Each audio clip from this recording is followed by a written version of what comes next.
मनुष्य में कितने भाव होते हैं, किंतु वो वही करता आता है जो अब तक करता आया है, और यही उसकी सबसे बड़ी भूल। यदि आपको उदाहरण दूं तो एक ग्वाल जिसने बालपन से एक ही कार्य किया, गैया को चराए, दूध निकाल, उसे जीवन भर वही मिलेगा, केवल दूध। किंतु सोचिए, जब यही दूध किसी हलवाई के पास जाता है तो वो उसका मावा बनाता है, माखन बनाता है, भिन्न भिन्न प्रकार की मिठाइयां बनाता है, ही बनाता है। उसने कुछ बड़ा किया, बदले में उसे कुछ बड़ा मिले। स्मरण रखिएगा, यदि आप वही करते आएंगे जो सदैव से करते आए हैं, तो आपको वही मिलता आएगा जो सदैव से मिलता आया है। कुछ नया करने का प्रयास कीजिए, कुछ भिन्न करने का प्रयास कीजिए, स्वयं को संवारने का प्रयास कीजिए, स्वयं को सज्ज कीजिए, कुछ नया कीजिए। स्मरण रखिए, यदि आप कुछ ऐसा करेंगे जो कभी किसी ने नहीं किया, तो आपको कुछ ऐसा मिलेगा जो कभी किसी को नहीं मिला। तो नए प्रकार, नए प्रयास से नए कर्म का पालन कीजिए, नई सोच को अपने भीतर जागृत कीजिए, क्योंकि यही सोच सच बनकर आपके सामने आएगी। सागर मंथन हम सभी जानते हैं ये कैसे हुआ और इससे क्या क्या पाया गया। असंख्य रत्न पाए गए, विष पाया गया, अमृत पाया गया। अब इसी प्रकार हमारे भीतर भी एक विशाल सागर है जिसे हम कहते हैं मन। अब इसी मन का यदि मंथन करोगे तो इसी मन से विष भी निकलेगा, अमृत भी निकलेगा। स्मरण रखिए, आपकी ये जो जीवा है, ये विष भी उगल सकती है, अमृत भी। कुछ बुरा कर सकती है, चाहे आपकी मंशा बुरी ना भी। इसलिए सदैव जब भी अपने मुख से आप शब्द निकाल, इस मन का मंथन करके निकाल। पादुकाएं, खड़ा हो, हमारे जीवन में कितने महत्वपूर्ण होते हैं। जब भी हम इन्हें पहनकर चलते हैं, ये हमारी रक्षा करते हैं कांटों से, छोटे कंकड़ों से, ये हमें सुरक्षित रखते हैं। किंतु यदि इसी को किसी और दृष्टिकोण से देखा जाए, तो यही पादुकाएं हैं जो चलने के समय पीछे से हम पर कीचड़ उछालते हैं। ऐसे ही लोग भी हमारे जीवन में होते हैं जो चलते तो हमारे साथ, किंतु यही हम पर पीछे से कीचड़ उछालते हैं। अब चलते समय भी जब भी आप पर कीचड़ उछाला जाता है आपके पादुकाओं द्वारा, आपका ध्यान वहां नहीं होता, आपका ध्यान होता है आगे, क्योंकि यही आपका लक्ष्य है, यही आपका मार्ग है और यही आपको करना चाहिए। स्मरण रखिए, आपका पांव पकड़ के खींचने वाले वही हो सकते हैं जो आपके पीछे होते हैं, और आपका ध्यान वहां नहीं है, सदैव आगे अपने लक्ष्य पे होना चाहिए। सदैव अपने लक्ष्य पे ध्यान केंद्रित कीजिए, सदैव जीवन में आगे बढ़ते रहिए।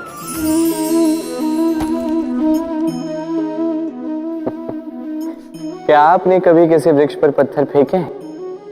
आज नहीं तो बालपन में कहीं कभी ना कभी तो फेंके ही होंगे। आज भी बालक यही करते हैं। किंतु क्या कभी आपने सोचा है कि क्यों उन्हीं वृक्षों पर पत्थर फेंके जाते हैं जिन पर फल लगते हैं? कोई साधारण या फलहीन वृक्ष हो तो उस पर इतने पत्थर नहीं फेंके जाते। कारण सरल है, हमें खाने होते हैं फल। अब उन्हें प्राप्त करने के लिए हम पत्थरों को फेंक कर उन्हें प्राप्त करने का प्रयास करते हैं। अब दूसरी ओर वृक्ष जो है, वो इन पत्थरों के रूप में विरोध को सहता रहता है, फिर भी वही बना रहता है जो सदैव से था, वही फल हमें देता रहता है जो सदैव से देता आया है, और इसीलिए वो हमारे लिए मूल्यवान होता है। स्मरण रखिएगा, ऐसे ही जीवन में आपके कई लोग आएंगे या कदाचित अभी होंगे भी, जो आपका विरोध करते हैं, जो आपके जीवन में संकट लाते हैं, आप पर आरोप लगाते हैं, किंतु आपका ध्यान वहां पर नहीं होना चाहिए। क्योंकि एक महत्वपूर्ण बात है जो आपको स्मरण रखनी है, उन्हीं वृक्षों पर पत्थर फेंके जाते हैं जिन पर फल लगते हैं, जो मूल्यवान होते हैं। अब इसे देख रहे हैं? आप सोच रहे होंगे कि ये इतना कैसे उलझ गया। वो इसलिए क्योंकि मैं इस धागे को अच्छे से समेट कर नहीं रख पाया। फिर इसके दो छोर आपस में उलझे, उलझते गए उलझते गए उलझते गए, और फिर देखिए एक ऐसी गुत्थी बन चुकी है कि मैं समझ नहीं पा रहा हूं कि इसे सुलझाऊं कैसे। स्मरण रखिएगा, इस लंबे धागे को यदि अच्छे से समेट कर नहीं रखोगे तो वो उलझ जाएगा। अब इसी प्रकार हमारे जीवन में होती है हमारी जीवा, हमारी वाणी। यदि इस लंबी जीवा को आप समेट कर नहीं रखोगे तो केवल कष्ट पाओगे। अपनी वाणी, इस पर नियंत्रण रखो, सदैव लाभ पाओगे। इसे देख रहे हैं आप तो जानते ही होंगे ये क्या है। ये बड़ी ही विचित्र वस्तु है। ये है कोयला। मैं इसे विचित्र इसलिए कह रहा हूं, सोच के देखिए, यदि ये गर्म हो और आप इसे पकड़ लो तो ये आपके हाथ जला देगा। यदि ये ठंडा हो और आप इसे पकड़ लो तो ये आपके हाथ पर कालिख लगा देगा। अर्थात कोई भी परिस्थिति हो, ये किसी भी रूप में हो, चाहे गर्म हो चाहे ठंडा हो, ये किसी न किसी रूप में आपको हानि अवश्य पहुंचाएगा। इसी प्रकार होते हैं बुरे लोग, बुरी संगत, कोयले की भांति। चाहे आप कुछ ना भी करें, चाहे कुछ भी हो, तभी यदि आपके समीप रहे तो किसी न किसी रूप में कहीं न कहीं से आपको हानि पहुंचेगी ही पहुंचेगी। इसलिए अपने जीवन में सदैव इस संगत का चयन सोच समझ कर कीजिएगा। मनुष्य कितना शक्तिशाली होता है, उसमें कितना सामर्थ्य होता है, वो कितना प्रतिभाशाली होता है, ये कदाचित बताने की आवश्यकता ही नहीं है। आज के समय में सभी जानते हैं कि मनुष्य क्या कुछ नहीं कर सकता। मनुष्य चाहे तो सब कुछ कर सकता है। मनुष्य यदि चाहे तो मत्स्य की भांति जल में तैर सकता है। मनुष्य यदि चाहे तो हिमालय का शीश झुका सकता है। मनुष्य यदि चाहे तो सागर से रत्न निकाल सकता है। मनुष्य यदि चाहे तो आकाश में पक्षियों की भांति विचरण कर सकता है।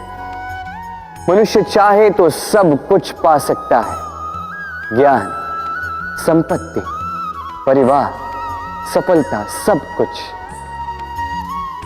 यदि कुछ है जो वो नहीं पाना चाहता तो वो है उसका दोष, उसकी भूल। मनुष्य इन्हें कभी नहीं पाना चाहता, किंतु जिस दिन मनुष्य अपने दोष को प्राप्त कर ले, अपनी भूल प्राप्त कर ले, उसे स्वीकार कर ले और उसे सुधारने की ओर अग्रसर हो जाए, उसमें सफल हो जाए, उस दिन वो सही अर्थ में मनुष्य कहलाएगा। उस दिन वो मुक्त होगा। भूलें सभी से होती हैं, दोष सभी में होते हैं। उसे स्वीकारें, उसे सुधारने का प्रयास करें, जीवन में और आगे बढ़ें। इस डाली को देखिए, इस सुंदर पुष्प को देखिए। इस डाली की सुंदरता है ये पुष्प, और इस पुष्प का सहारा है ये डाली। अब सोचिए, यदि इस डाली से इस पुष्प को तोड़ा जाता है तो चाहे जो कुछ भी कर लो, पुनः जोड़ नहीं पाओगे। अब यही यदि हमारे जीवन में होता है, हम मनुष्य, हमने यदि कुछ पा लिया तो उसकी रक्षा करते हैं, यदि उसे खो दिया तो हम दुख से भर जाते हैं। अब पुनः आते हैं प्रकृति की ओर, देखते हैं प्रकृति हमें क्या सिखाती है। अब यदि ये पुष्प इस डाली से टूट जाता है और यदि ये डाली सबल रही तो कुछ ही समय में कुछ और नए पुष्पों को जन्म दे। अब यही हमारे जीवन में भी होगा, अवश्य होगा। यही प्रकृति है। और इसलिए जीवन में जो आपने खो दिया उसकी चिंता ना करें, जो पीछे छूट गया उसकी चिंता ना करें।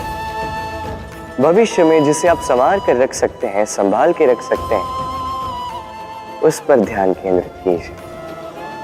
विश्वास कीजिए, इस मन रूपी डाली पर सुख के पुष्प सदैव खिलते रहेंगे। धन में और मनुष्य के मन में एक संबंध है। यही संबंध है अवसर में और प्रयास में। मनुष्य कहता है मुझे कुछ धन मिले तो मैं कुछ करूं। धन कहता है तू कुछ करे तो मैं तुझसे मिलूं। मनुष्य कहता है मुझे अवसर मिले तो मैं प्रयास करूं ना। अवसर कहता है तू प्रयास करे तो मैं तुझसे मिलूं ना। सदैव जीवन में उसकी कामना मत कीजिए जो आपको किसी और से या इस संसार से या नियति से मिलने वाला है। ध्यान केंद्रित कीजिए अपने कर्म पर। ध्यान केंद्रित कीजिए उस पर जो आपके हाथ में है। निरंतर प्रयास करें बिना किसी आशा के, बिना किसी अपेक्षा के, और फिर इस जीवन को देखिए। चाहे वो सफलता हो, चाहे वो सुख, चाहे वो धन हो, चाहे हो अवसर, स्वयं चल के आपके पास आएगा। जब भी हम प्रसन्न होते हैं, कोई शुभ अवसर होता है, हम सफलता प्राप्त करते हैं, हम सर्वप्रथम अपनों का मुख मीठा करते हैं। और अच्छा ही है, मुख मीठा करने से मन मीठा हो जाता है। किंतु ये मिठास ये केवल मिठाई में नहीं होती, क्योंकि ये स्वाद नहीं, ये एक भाव है। जीभ का स्वाद कौर के समाप्त होते ही मिट जाता है। वही भाव का स्वाद जन्म भर स्मरण रहता है। इसलिए आप जब भी अपनों में ये मिठास बांटें तो उस मिठाई से क्यों, जो कुछ ही क्षण के लिए रहती है, उस भाव से बांटें, उस मीठी वाणी से बांटें, उस मीठे व्यवहार से सबके मन को प्रफुल्लित करें।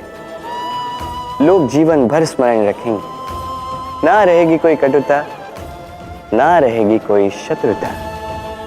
और देखिए, ऐसे ही आपको एक और अवसर मिल जाएगा मिठास बांटने का। राधे राधे।